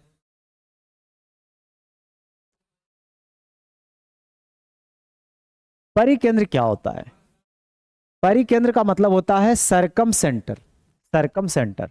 अब सरकम सेंटर का क्या मतलब होता है, सरकम सेंटर नाम से ही पता चल रहा है कि जब ट्रायंगल के बाहर जब सर्कल बनेगा, ट्रायंगल के बाहर जब सर्कल बनेगा मेरे मित्र, तो इसे, अरे बहुत बड़ा सर्कल हम बना दिए, तो इसे बोलने का काम करते हैं सरकम सेंटर। इसे बोलने का काम क्या करते हैं, सरकम सेंटर। देखो अब ये सरकम सेंटर बनता कैसे है, जैसे आपको बताया गया कि लंब केंद्र बनाने के लिए शीर्षलंब का कटान बिंदु होना चाहिए, अंतः केंद्र बनाने के लिए अंदर में जो कोण बनता है उसके बाइसेक्टर अगर खींचेंगे तो कहीं ना कहीं जाकर मैच करेगा। अगली बात मैंने आपको बताने जा रहा हूं कि परिकेंद्र बनाने के लिए क्या करते हैं, तो परिकेंद्र बनाने के लिए भुजा का लंब समद्विभाजक खींचते हैं, मतलब ई बराबर ई है और यहाँ 90 डिग्री भी बनाता है, और ये भुजा का भी समद्विभाजक खींचेंगे और ये भुजा का भी समद्विभाजक खींचेंगे। जहां पे मिलेगा इस पॉइंट को बोलने का काम करते हैं क्या चीज? परिकेंद्र, यानी सरकम सेंटर। ये जो परिकेंद्र होता है, तो अगर ये केंद्र है, केंद्र किसका होता है? सर्कल का केंद्र होता है। तो सर्कल का केंद्र होता है, तो केंद्र से सर्कल का दूरी क्या कहलाता है? रेडियस कहलाता है। मतलब ये भी रेडियस होगा हमारा, ये भी रेडियस होगा, हमारा ये भी रेडियस होगा। मतलब परिकेंद्र क्या होता है? शीर्षों से समदूरस्थ होता है। अवंतः केंद्र क्या होता है? भुजाओं से समदूरस्थ होता है। दोनों बात याद रखिएगा। मेरी बात को समझे? बिल्कुल समझ गए होंगे। हाँ जी। तो यहाँ पे परिकेंद्र को जी से डिनोट किया जा रहा है। यहाँ पर देख सकते हैं परिकेंद्र से त्रिभुज के परिवृत्त बनाया जाता है, जैसा कि यहाँ पे लिखा भी गया है। एक वृत्त के केंद्र में गठित कोण परिधि पर बने कोण का दुगना होता है। हाँ, ये बोलना चाह रहा है कि अगर मान लो ये चाप है और इस चाप से अगर केंद्र पर आपने 2 थीटा का एंगल बनाया, तो इसके परिधि पर जो एंगल बनेगा इसका सीधे हाफ बनेगा, यानी थीटा बनेगा। तो ये तो सर्कल में भी आपको हम बताएंगे और यहाँ भी आप ध्यान में रखिएगा, ठीक है। एक अधिकोण त्रिभुज के लिए परिकेंद्र त्रिभुज के बाहर स्थित होता है। हाँ, ये भी बात याद रखिएगा कि अधिकोण त्रिभुज में जो परिकेंद्र होगा वो त्रिभुज के बाहर होगा, बाकी सब में क्या होगा? अंदर होगा, ठीक है। तो घबराना नहीं है। केंद्रक, केंद्रक क्या होता है? माध्यिका। देखिए केंद्रक बनता कैसे है? जैसे शीर्षलंब के कटान बिंदु को लंब केंद्र कहते हैं, शीर्षलंब के कटान बिंदु को लंब केंद्र कहते हैं, उसी प्रकार से माध्यिकाओं के कटान बिंदु को केंद्रक कहते हैं। इंग्लिश बोले तो सेंट्रोइड कहते हैं। केंद्रक के लिए जरूरी है कि किसी भी ट्रायंगल में 3 गो माध्यिका होना चाहिए। एडी माध्यिका, बी माध्यिका, सीएफ माध्यिका। माध्यिका का मतलब ही होता है आधार के मध्य बिंदु से सामने वाले शीर्ष को मिलाने वाली रेखा खंड को क्या कहते हैं? माध्यिका कहते हैं। और माध्यिका अगर है, ये सेंट्रोइड है, मान लो ये जी है, तो जो केंद्रक होता है ना, माध्यिका को 2:1 में बांटता है। माध्यिका को कितना में बांटता है? 2:1 में। लिखा भी है पॉइंट बना बना करके कि त्रिभुज के तीनों माध्यिकाओं की जो इंटरसेक्टिंग पॉइंट होता है, यानी intersection point of medians is called centroid, ठीक है। माध्यिका एक त्रिभुज के शीर्ष से लेकर विपरीत भुजा के मध्य बिंदु पर खींची गई एक रेखा होती है। और माध्यिका केंद्रक जो है माध्यिका को 2:1 में बांटता है। माध्यिका क्या करता है? त्रिभुज को 2 बराबर क्षेत्रफल में बांटता है। जैसे मान लो एडी अगर एक माध्यिका बनाए, तो एरिया ऑफ ट्रायंगल जो एबीडी होगा उतना ही एरिया होगा एडीसी का। उसी तरह से बी के ऊपर वाले बनने वाले ट्रायंगल और बी के नीचे बनने वाले ट्रायंगल का एरिया बराबर होगा। उसी प्रकार सीएफ के ऊपर बनने वाले ट्रायंगल का एरिया, सीएफ के नीचे बनने वाले ट्रायंगल का एरिया, सबके सब आपस में क्या होगा? बराबर होगा। मेरी बात को समझे? चलिए, समझ गए तो आगे बढ़िए। अब है कि अपोलोनियस थ्योरम क्या होता है। अपोलोनियस थ्योरम बहुत इंपॉर्टेंट थ्योरम है, बहुत पावरफुल है। इसको आप ध्यान में रखिएगा क्योंकि डायरेक्ट इससे सवाल पूछे जाते हैं।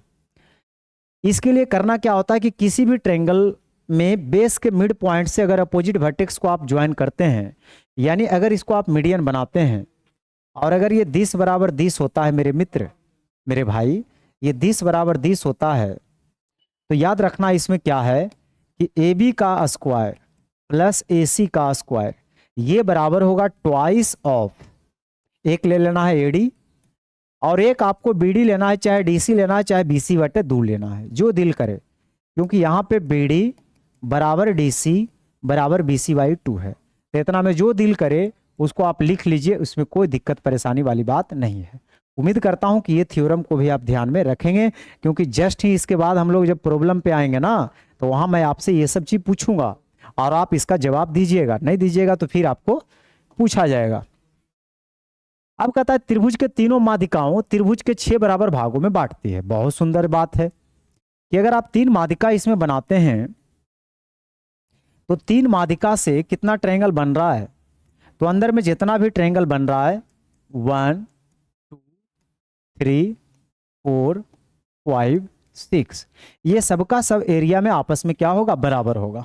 अब मान लो ए ओ का दे करके पूरा बड़ा वाला का पूछ देगा, तो मान लो इसका एरिया 10 है, तो पूरा बड़ा वाला कितना हो जाएगा? 60 हो जाएगा। या मान लो 2 गो का दे देगा, कहेगा 2 गो का 20 है, तो 2 गो का 20 है तो एगो का कितना होगा? 10।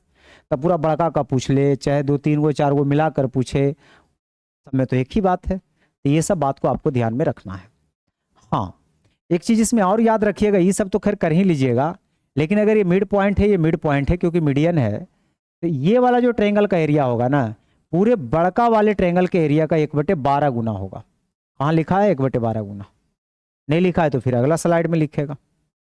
देखिए अगला स्लाइड में इसको लिखना होगा, नहीं लिखा है, हाँ यहाँ लिख दिया, ऊपर ही तो लिख दिया है जी। 1/12 गुना होगा पूरे ABC के एरिया का। उसके बाद इसमें याद रखना है कि अगर ये माध्यिका आप बना रहे हैं तो उसमें तो किसी को कोई दिक्कत है नहीं, कि अगर आप ABC ट्रायंगल है और इसमें आपने 3 माध्यिका लिया और आप समझ भी गए, 3 माध्यिका लिया और समझ भी गए, और अगर मान लो ये G है, ठीक है, और इसको अगर आप ज्वाइन कर देते हैं मेरे मित्र, और अगर ये H पर काटता है, तो एक अलग रिजल्ट आपको क्या रखना है, ध्यान में रखना है कि AH और HG का जो रेशियो होगा, AH और HG, मतलब AH और HG का जो रेशियो होगा 3 और 1 का रेशियो होगा। मतलब ये वाला अलग से आप एगो याद रख लीजिएगा, 3 और 1 का। ये तो AG और GD का रेशियो 2:1 होबे करेगा, लेकिन ये रेशियो भी याद रखिएगा, और दोनों को कंबाइन करके एक प्रॉब्लम सोल्व करने के लिए हम आपको सिखाएंगे। मेरी बात को समझे? बहुत अच्छा। और कुछ छूटा नहीं ना? बाकी सब तो बोलिए दिए, जितना लिखा उससे कहीं ज़्यादा बोल दिए। त्रिभुज के बारे में कुछ अन्य जानकारी हम लोग ग्रहण करते हैं। 2 भुजाओं की लंबाई का योग तीसरा से हमेशा बड़ा होगा, याद रखना है। ट्रायंगल में अगर 2 भुजा का आप योग करिएगा ना, तो AB प्लस AC बड़ा होगा BC से, या AB प्लस BC बड़ा होगा AC से, ये कंडीशन है। और अंतर से क्या होगा, छोटा होगा। तो ये दोनों बात को आप क्या रखेंगे, ध्यान में रखेंगे। त्रिभुज ABC में अगर B एंगल C से बड़ा है, मान लो B हो गया 100 डिग्री, 80 है, ये क्या हो रहा है, ये क्या हो रहा है, हाँ जी अब समझिए। अब मान लो ये 80 डिग्री है, अकेले 80 डिग्री कैसे हो जाएगा भाई, इसको 60 बना लीजिए। अगर ये 60 डिग्री है, अब अगर मान लो ये लंब है इस पर, और ये कोण का बाइसेक्टर है, ये पूरा एंगल था और इसका बाइसेक्टर खींचते हैं, ये परपेंडिकुलर लाइन रहे, बाइसेक्टर लाइन रहे, तो इसके बीच जो बनने वाला एंगल होगा यानी MAN होगा।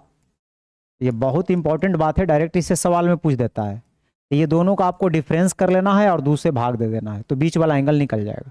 यानी बीच वाला एंगल कितना निकल जाएगा, 20 डिग्री। ठीक है, तो इस थ्योरम को भी आप क्या रखेंगे, ध्यान में रखेंगे। समकोण त्रिभुज में जहां BD कर्ण AC का शीर्षलंब है,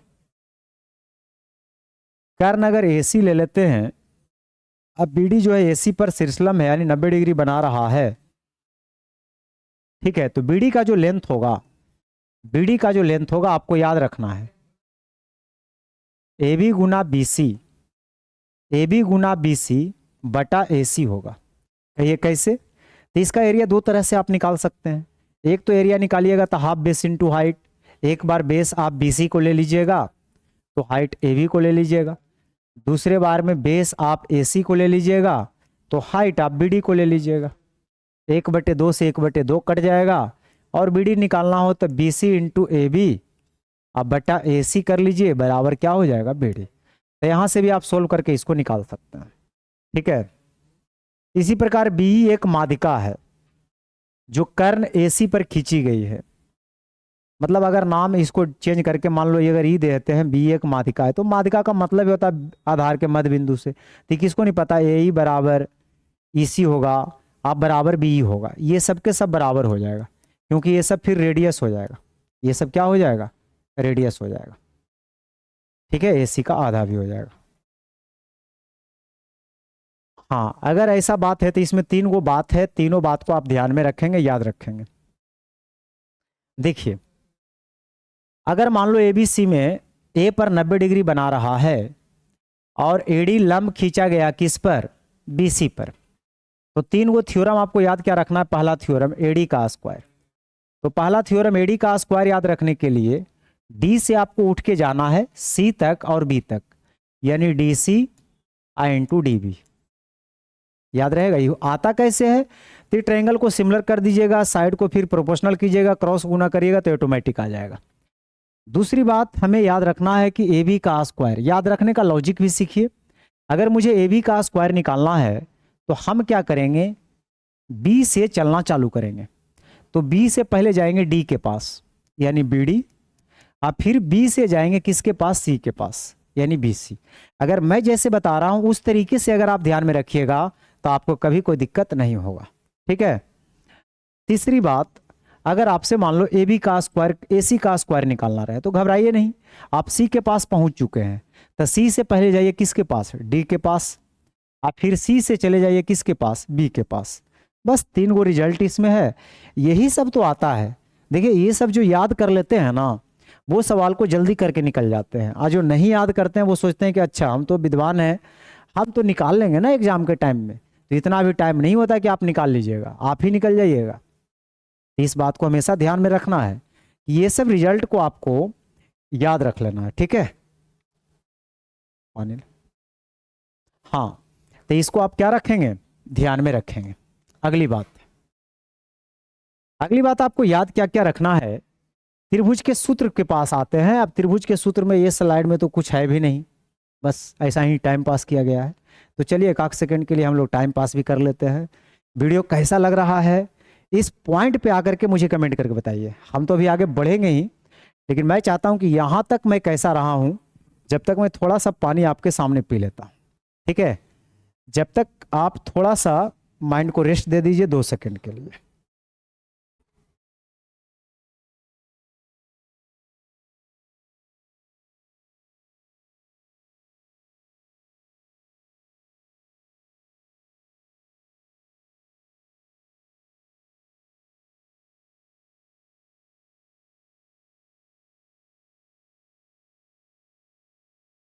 तो चलिए साथियों, तो आप कमेंट कर दिए होंगे, मैं ऐसा मान कर चलता हूं, तो जल्दी से मैं पढ़ूंगा और उसका रिप्लाई दूंगा। ठीक है, और लाइक भी कर दीजिए क्योंकि अब आगे हम लोग बढ़ने वाले हैं, क्योंकि अभी आधा हुआ है और आधा ज़्यादा अभी बाकी है। ठीक है, तो हिम्मत रख करके, पैसेंस रख करके, मन और नेत्रों को स्थिर कर करके आप मेरे साथ बने रहें, और ये शपथ ग्रहण कीजिए कि आज पूरे ज्योमेट्री के कॉन्सेप्ट को आज पढ़ करके ही दम लेना है। पूरा पढ़ लेंगे, उसके बाद जब सॉल्यूशन करेंगे प्रीवियस ईयर का तो आप मजा ही मजा आपको आएगा। चलिए अब शुरुआत करते हैं कि समबाहु त्रिभुज का फॉर्मूला क्या क्या होता है। तो देखिए समबाहु के बारे में तो देखिए विशेष जानकारी तो आपको पहले से भी है और आज भी जानकारी ले लीजिए। पहला इसका जो एरिया होता है वो √3/4 इंटू साइड का स्क्वायर। अंतःवृत्त की त्रिज्या होता है अंदर, देखिए समबाहु त्रिभुज में खासकर अंतःवृत्त की त्रिज्या और परिवृत्त की त्रिज्या का जो केंद्रक होगा ना, केंद्र जो होगा वो एक ही होगा।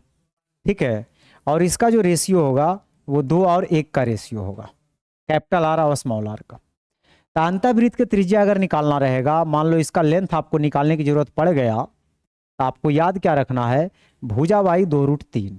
अब परित्रिज्या निकालना रहेगा तो खाली √3 से भाग दे दीजिएगा। ठीक है, और ऊंचाई अगर निकालना रहेगा तो √3/2 इंटू साइड, √3/2 इंटू साइड। ठीक है, बस आगे समद्विबाहु त्रिभुज में क्या क्या होता है। समद्विबाहु में ज्यादा याद रखने की जरूरत आपको नहीं है। समद्विबाहु का मतलब होता है जब दो भुजाएं आपस में क्या हो, बराबर हो।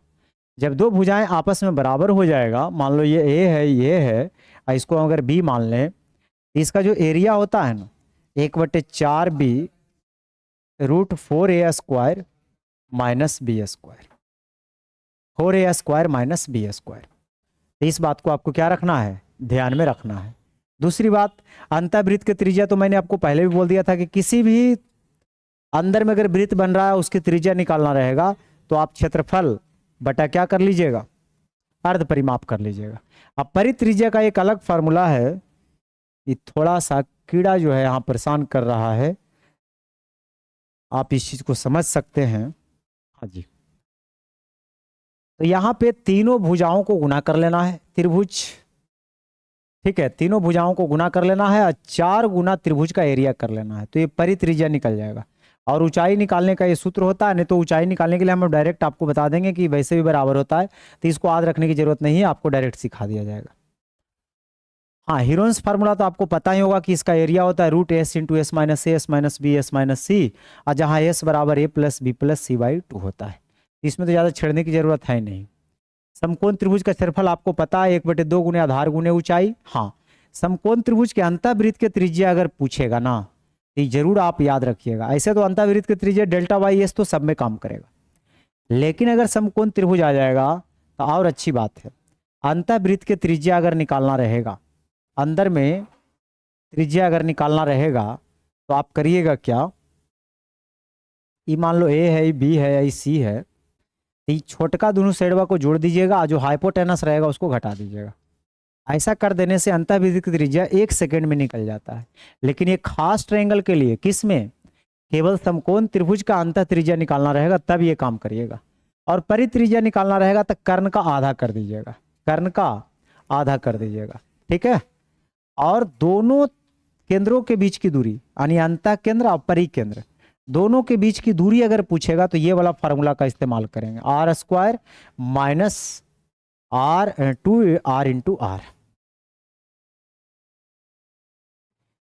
हाँ, अब ज्योमेट्री में कभी कभी साइन को साइन रूल की भी जरूरत पड़ जाता है, तो आइए साइन रूल को समझते हैं।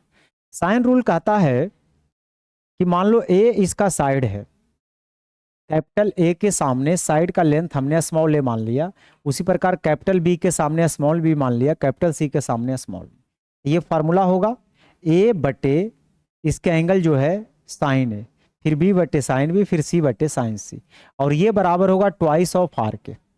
यानी कहने का मेरा मतलब है कि ट्वाइस ऑफ आर बोले तो यानी जो परित्रिज्या है उसके दुगुना के बराबर होता है। कैलकुलेट में आपसे परित्रिज्या अगर पूछ देगा तो ए और साइन ए अगर पता रहेगा तो आप परित्रिज्या 2 सेकंड में निकाल दीजिएगा, परित्रिज्या आप 2 सेकंड में निकाल दीजिएगा।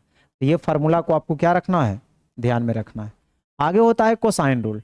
कोसाइन रूल याद करना बहुत ही सिंपल वाली बात है। देखिए, अगर मान लो ए बी सी है और अगर ये है, ये बी है, ये सी है, कैलकुलेट में आपसे कॉस ए पूछ रहा है तो कुछ मत करिए, ए के सामने जो साइड पकड़ा रहा है उसको घटा दीजिए, अब बाकी बच गया उसको स्क्वायर करके जोड़ दीजिए, और जिसको जोड़े हैं उसी को ट्वाइस से भाग दे दीजिए। उसी प्रकार कैलकुलेट में कॉस बी आपसे पूछेगा तो बी के सामने जो पड़ रहा है साइड बी स्क्वायर उसको घटा दीजिए, बाकी बच गया कौन, ए और सी, इसका स्क्वायर करके जोड़ दीजिए, बटा 2ac कर लीजिए और साइन कॉस सी निकाल लीजिएगा। तो कोसाइन याद रखना तो दाएं बाएं का खेल है।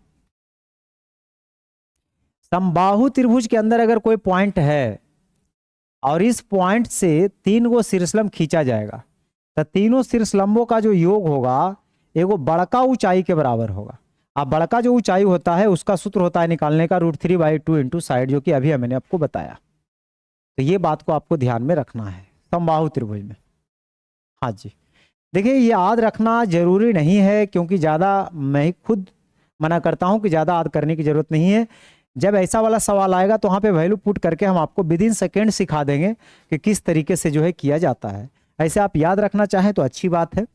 AD स्क्वायर और CE का स्क्वायर, तो AD जो है ये भी हाइपोटेनस है ये वाला, और CE ये वाला हाइपोटेनस, इसमें 4 से गुना करेंगे, आप बड़का हाइपोटेनस में 5 से गुना करेंगे। ये इंपॉर्टेंट है, ये याद रख लीजिएगा, ठीक है। इसको आप छोड़ सकते हैं।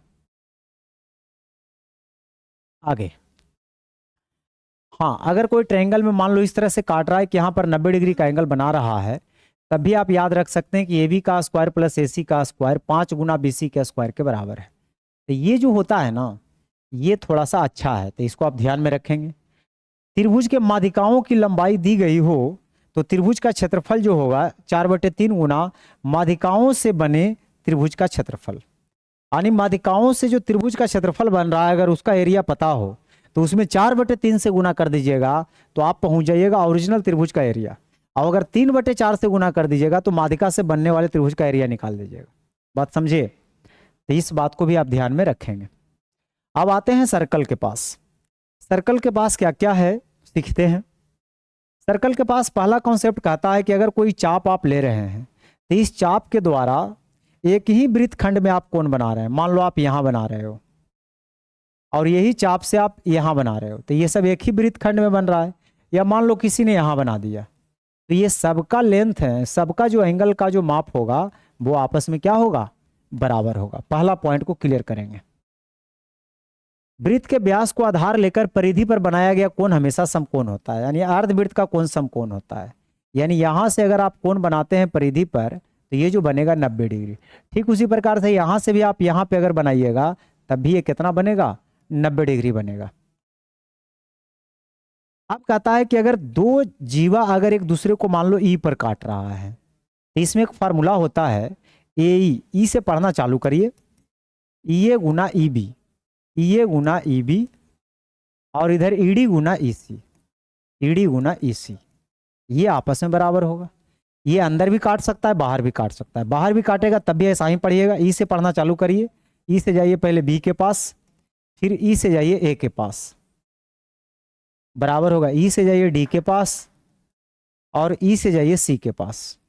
ठीक है, तो ये वाला रिजल्ट को आप क्या रखेंगे, ध्यान में रखेंगे। अगर मान लो ये टेंजेंट है, आई पॉइंट पे टच कर रहा है और ये रेडियस है, तो टेंजेंट रेडियस के साथ कितना डिग्री का एंगल बनाएगा, 90 डिग्री का। इस रिजल्ट को भी ध्यान में रखेंगे।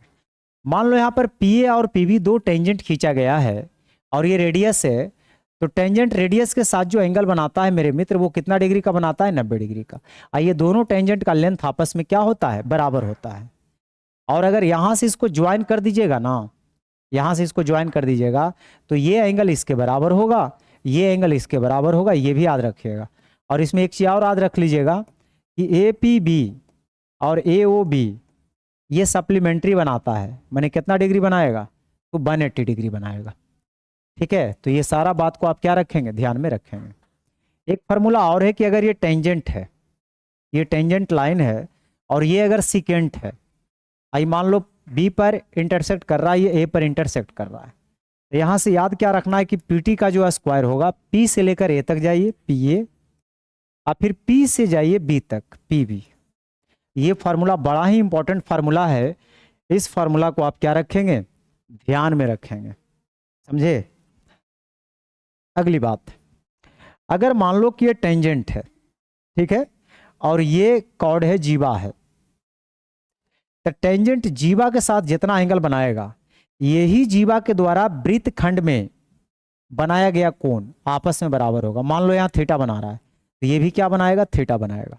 अब मान लो टेंजेंट ई जीवा के साथ अल्फा बना रहा है, तो यहाँ पर भी जो एंगल बनेगा वो क्या बनेगा, अल्फा बनेगा। इसको याद रखिएगा। अगला रिजल्ट है कि अगर ऐसा कभी दिख जाए ट्रायंगल, और इसको अगर यहाँ से लेकर यहाँ तक पहुँचा दे, और मुझे ए ई में एक रिलेशन लाना हो, तो हम क्या करेंगे, पहले करेंगे ए बी गुना ए सी, अब प्लस ए ई गुना डी, ए से लेकर ई तक जाइए, फिर ए से लेकर डी तक जाइए, D A E Guna D, A D नहीं आना है, ए ई गुना डी, इतना करने से ए ई के बराबर आएगा। ये सब फेमस बात है, तो याद रखिएगा, तभी आप टाइम पे कर पाइएगा। ठीक है, जब दो सर्कल एक दूसरे को बाहर से टच करता है ना, तो केंद्रों के बीच की दूरी बढ़ जाता है। इससे कंडीशन में क्या हो जाएगा, जुट जाएगा, केंद्रों के बीच की दूरी क्या होगा, जुट जाएगा। और अगर मान लो अंदर से टच करेगा, तो केंद्रों के बीच की दूरी क्या होगा, घट जाएगा, केंद्रों के बीच की दूरी क्या होगा, घट जाएगा। यही चीज यहाँ भी लिखा है, यहाँ पे घट जाएगा, और बाहर से टच करेगा तो जुट जाएगा। देखिए, अनुस्पर्श रेखा क्या होता है, यानी डायरेक्ट कॉमन टेंजेंट, इंग्लिश में बोले तो direct common tangent, direct common tangent, और एक होता है ट्रांसवर्स कॉमन टेंजेंट, दोनों बात करूंगा। तो अगर डायरेक्ट कॉमन टेंजेंट, ये मान लो टेंजेंट है, आई केंद्रों के बीच की दूरी मान लो डी है, ठीक है, इसका त्रिज्या r1 है, और इसका त्रिज्या अगर हम r2 मान लें, तो अगर आपको ये टेंजेंट का लेंथ अगर निकालना हो, तो आप याद रखिएगा केंद्रों के बीच की दूरी का स्क्वायर माइनस r1 और r2 का डिफरेंस ले लीजिएगा, जो देखिएगा बड़ा रहेगा उसको पहले लिख दीजिएगा। ठीक है, r1 और r2 का क्या ले लीजिएगा, डिफरेंस। लेकिन यही जब ट्रांसवर्स रहे इस तरह से, ऐसे रहेगा, तो इसमें यहाँ पर खाली क्या हो जाएगा, प्लस हो जाएगा, चीज वही रहेगा। हालांकि अगला स्लाइड में रहेगा भी, देखिए है, ये है नहीं, हाँ है। देखो, अगर ये ट्रांसवर्स है इस तरह से, तो इसका लेंथ निकालना हो चाहे इसका लेंथ, वैसे भी तो दोनों का लेंथ आपस में बराबर ही होगा, तो यहाँ पर सिर्फ क्या हो जाता है, प्लस हो जाता है, ट्रांसवर्स में प्लस, डायरेक्ट में माइनस। अब समझते हैं कि चक्रीय चतुर्भुज क्या होता है। चक्रीय चतुर्भुज यानी साइक्लिक क्वाड्रिलेटरल। चक्रीय चतुर्भुज का मतलब होता है किसी चतुर्भुज के चारों वर्टेक्स अगर सर्कल पे लाई कर जाए, तो उसको बोलने का काम करते हैं चक्रीय चतुर्भुज। क्या बोलने का काम करते हैं, चक्रीय चतुर्भुज। तो यहाँ पे अपोजिट एंगल का जो सम होता है वो 180, मतलब AC को जोड़ दीजिए चाहे BD को जोड़ दीजिए, जोड़ने पे कितना आएगा, 180 डिग्री आएगा। कुछ इंपॉर्टेंट बात बोल रहा है ध्यान में रखने के लिए। ये तो आपको पता ही है कि सेंटर पे अगर 2A बना रहा है तो परिधि पर A बनाएगा, और इधर से अगर सेंटर पर 2B बना रहा है तो इसके द्वारा परिधि पर कितना बनेगा, B बनेगा। ये तो आपको पहले भी बता चुके हैं ना कि अगर मान लो ये जीवा ले लेते हैं, इस जीवा के द्वारा सेंटर पे मान लो 60 डिग्री का एंगल बन रहा है, तो इसके द्वारा परिधि पर अगर बनाइएगा तो 30 बनेगा। और यहां से अगर इसको मैं बात करूं तो इस 300 बनाएगा। अगर यहाँ 300 बना रहा है, इसके द्वारा सेंटर पे 300 बन रहा है, तो इसके द्वारा जो दूसरा वृत्तखंड में बनेगा कोण, वो इसका आधा 150। यानी इसका और इसका सम हमेशा 180 होता है, याद रखिएगा। इसका और इसका सम हमेशा कितना होगा, 180। और होगा क्यों नहीं, क्योंकि साइक्लिक भी तो बना रहा है। साइक्लिक है ना, कि इसका भी वर्टेक्स सर्कल पे लाई कर रहा है, ये भी वर्टेक्स सर्कल पे लाई कर रहा है। उसी प्रकार इसका और इसका सम भी तो 180 होगा। इसका और इसका सम भी कितना होगा मेरे मित्र, 180 डिग्री होगा। घबराने वाली बात नहीं है। आइए समझते हैं। चतुर्भुज, किसी भी बंद आकृति जिसकी 4 भुजाएं हो चतुर्भुज कहा जा सकता है। ठीक है, बंद आकृति हो और 4 भुजा हो तो उसको क्या बोला जा सकता है, चतुर्भुज बोला जा सकता है। अब चतुर्भुज में देखिए मुख्य रूप से 4 प्रकार के चतुर्भुज आपको ध्यान में रखना है। एक समांतर चतुर्भुज, एक आयत, एक वर्ग और एक समचतुर्भुज। ठीक है, तो आइए बारी बारी से हम लोग चारों चतुर्भुज को समझते हैं। तो सबसे पहले जाने मेरे मित्र कि समांतर चतुर्भुज क्या होता है। समांतर चतुर्भुज का मतलब होता है, समांतर चतुर्भुज का मतलब होता है जिसके अपोजिट साइड बराबर भी हो और समांतर भी हो। वो तो खैर मैं प्रॉपर्टी बता दिया। समांतर चतुर्भुज का डेफिनेशन होता है both pairs of opposite sides are parallel. अगर अपोजिट साइड का दोनों पेयर अगर पैरेलल है तो उसको समांतर बोला जाएगा। ऐसे तो आयत में भी अपोजिट साइड पैरेलल होता है, वर्ग में भी अपोजिट साइड पैरेलल होता है, समचतुर्भुज में भी अपोजिट साइड पैरेलल होता है। बिल्कुल, तो चारों चतुर्भुज जो है ना सबके सब समांतर ही है। हाँ, समांतर के साथ साथ उसमें कुछ और विशेष गुण होने के कारण उसका नया नाम दे दिया गया, किसी का आयत दे दिया गया, किसी का वर्ग दे दिया गया। लेकिन पहले वो समांतर है, पहले वो समांतर पे खड़ा है, उसके बाद ही कहीं और पड़ा है। ठीक है, तो समांतर में आपको याद क्या रखना है, देखिए कोई भी चतुर्भुज समांतर है तो इतना गुण तो जरूर होगा कि उसके अपोजिट साइड बराबर होगा, पैरेलल होगा, लगातार एंगल को जोड़ना पर 180 डिग्री होगा। समांतर चतुर्भुज का सारा कोई भी चतुर्भुज रहे, चाहे वो आयत रहे, वर्ग रहे, समचतुर्भुज रहे, कुछ भी रहे, इतना कंडीशन तो फॉलो होगा ही, और अपोजिट एंगल बराबर रहे, क्योंकि समांतर चतुर्भुज का इतना गुण होता है। हाँ, जब हम आयत के पास जाएंगे तो इतना गुण तो उसमें प्रेजेंट होगा ही होगा, इसके अलावा और गुण उसमें होगा। हम वर्ग के पास जाएंगे तो इतना गुण तो होबे करेगा, इसके अलावा उसमें कुछ और गुण होगा, क्योंकि वर्ग होने से पहले वो समांतर है। इसी में कह रहा है कि अगर समांतर चतुर्भुज है, समांतर चतुर्भुज है तो इसके विकर्ण एक दूसरे को बाइसेक्ट करेगा। मतलब इसके विकर्ण एक दूसरे को क्या करेगा, बाइसेक्ट करेगा। ये बात को भी आपको ध्यान में रखना है। ठीक है, और इसका जो क्षेत्रफल होता है समांतर चतुर्भुज का, वो आधार गुना संगत शीर्षलम होता है।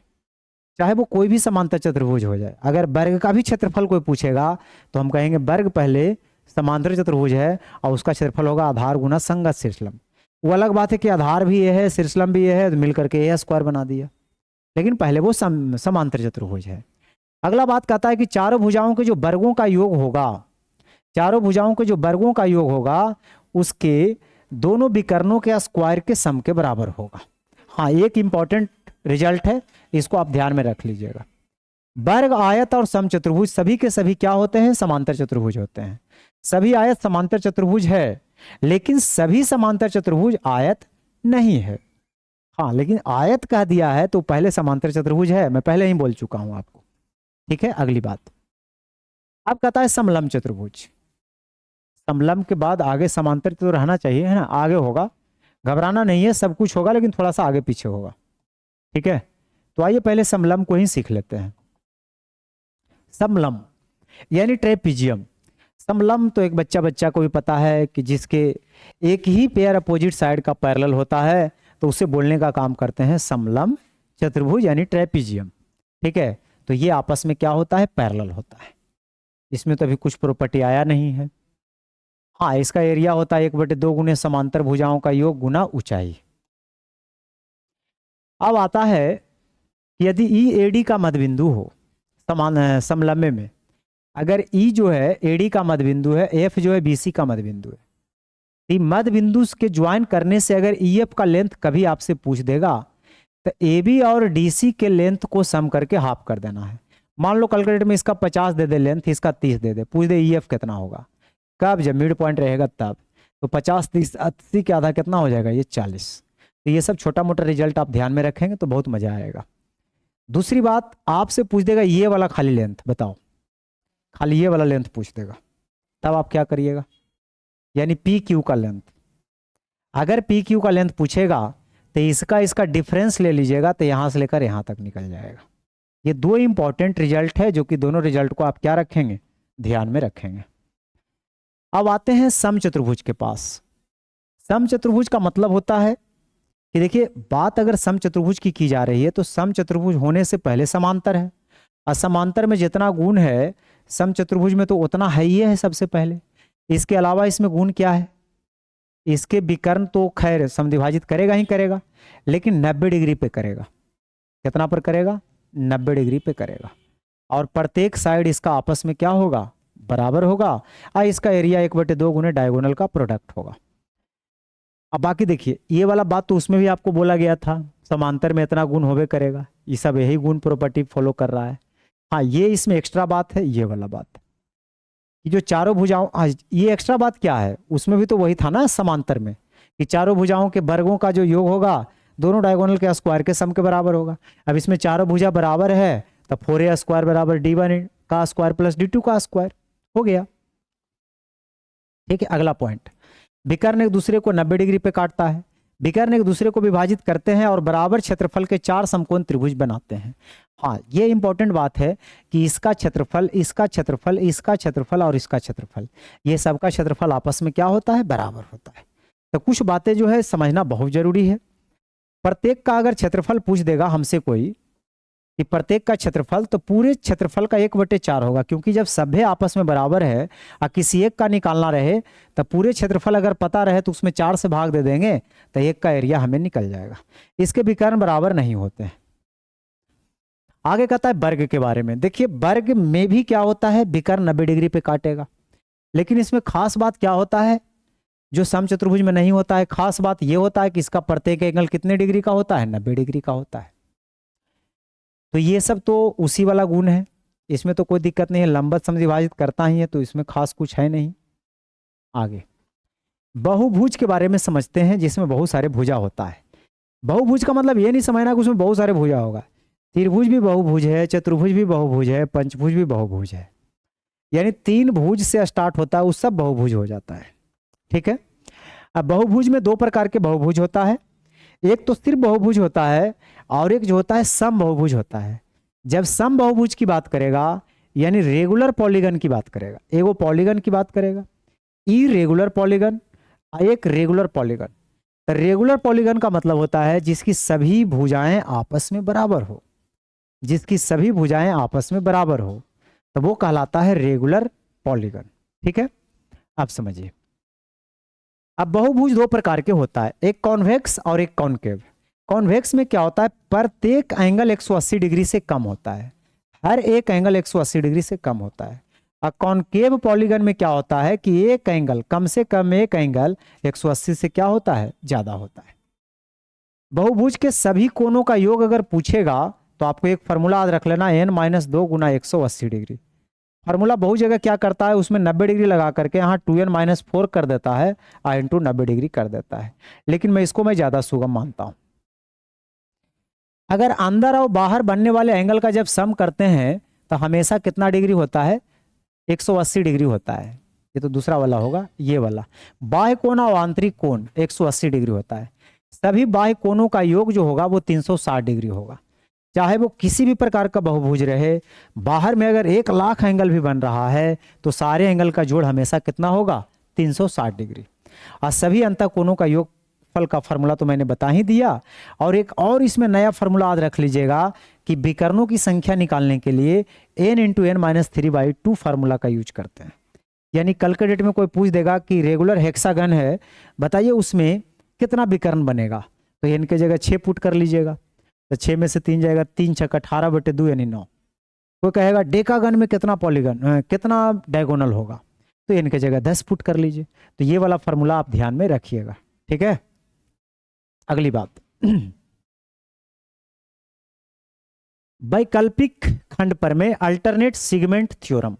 अल्टरनेट सेगमेंट अभी जस्ट हम आपको पढ़ाए हैं, रिपीट है ये। अगर मान लो टेंजेंट है और ये मान लो जीवा है, तो ये मान लो स्पर्श रेखा है और ये जीवा है, तो इसके बीच बनने वाला एंगल थीटा है, और इस जीवा के द्वारा मान लो यहाँ पे एंगल बनाया जा रहा है, तो यहाँ भी थीटा बनेगा। उसी प्रकार यहाँ अगर अल्फा बनेगा तो यहाँ भी अल्फा बनेगा। तो ये तो अभी मैंने जस्ट आपको पढ़ाया ही पढ़ाया, इसमें तो कोई दिक्कत वाली बात नहीं है। अब ये तो आपको पता ही है कि व्यास जो होता है त्रिज्या का डबल होता है, क्षेत्रफल πr² होता है, परिधि 2πr होता है, इसमें तो कोई दिक्कत वाली बात नहीं है। अर्धवृत्त का व्यास किसको नहीं पता है, परिमाप कहेगा तो ये वाला πr होगा और ये r + r जोड़ दीजिएगा तो ये हो जाएगा। क्षेत्रफल कहेगा तो πr²/2 हो जाएगा। त्रिज्यखंड का क्षेत्रफल तो आप जानते ही हैं, त्रिज्यखंड का क्षेत्रफल इसका परिमाप कहेगा तो ये वाला चाप की लंबाई होता है l, और ये होता है θ/360 × 2πr। ये वैसे मेंसुरेशन में भी हम आपको बताएंगे, इसमें जरूरत नहीं था, लगता है ये थक गया देते देते, तो ये मेंसुरेशन का भी फार्मूला जो है इसी में डाल दिया, ठीक है। ज्योमेट्री का कुछ और कॉन्सेप्ट डिस्कस किया जाएगा, जब क्वेश्चन आएगा ना तो वहाँ पे कर दिया जाएगा, घबराइएगा नहीं, ठीक है। बस 2 और रिजल्ट आप ध्यान में रखिए, उसके बाद आज की सेवा को समाप्त करिए, मिलेंगे फिर अगले लेक्चर में। तो इसमें कह रहा है कि अगर ओ केंद्र वाले एक वृत्त की 2 जीवाएं AB और CD एक दूसरे को अगर P पर काटता है, AB और CD अगर P पर मान लो काटता है, D है, ठीक है, तो यहां से आप बना लो एंगल केंद्र पर x, तो इसके द्वारा परिधि पर तो x/2 होबे करेगा, ये बताने की जरूरत नहीं है। इसके द्वारा केंद्र पर y बनेगा तो परिधि पर y/2 बनेगा। हाँ, ये वाला बात याद रखिएगा कि ये वाला जो एंगल होगा ना वो x और y के सम के आधा होगा। और नहीं भी याद रखिएगा तो इसको बनाने के लिए मैं सिखा दूंगा, घबराइएगा नहीं, ये सब छोटा मोटा मैटर है, ठीक है। वीडियो कैसा लगा आप लोग कमेंट करके जरूर बताइए, और आप सबको सबसे पहले हम बहुत बहुत धन्यवाद देते हैं जो कि अंत तक बने रहे हैं। तो जल्दी से दोस्तों के साथ भी शेयर करिए। मिलते हैं आपकी सेवा में अगले लेक्चर के साथ, यानी ज्योमेट्री का A to Z complete solution के साथ, ठीक है। तो बहुत बहुत आप सबको धन्यवाद।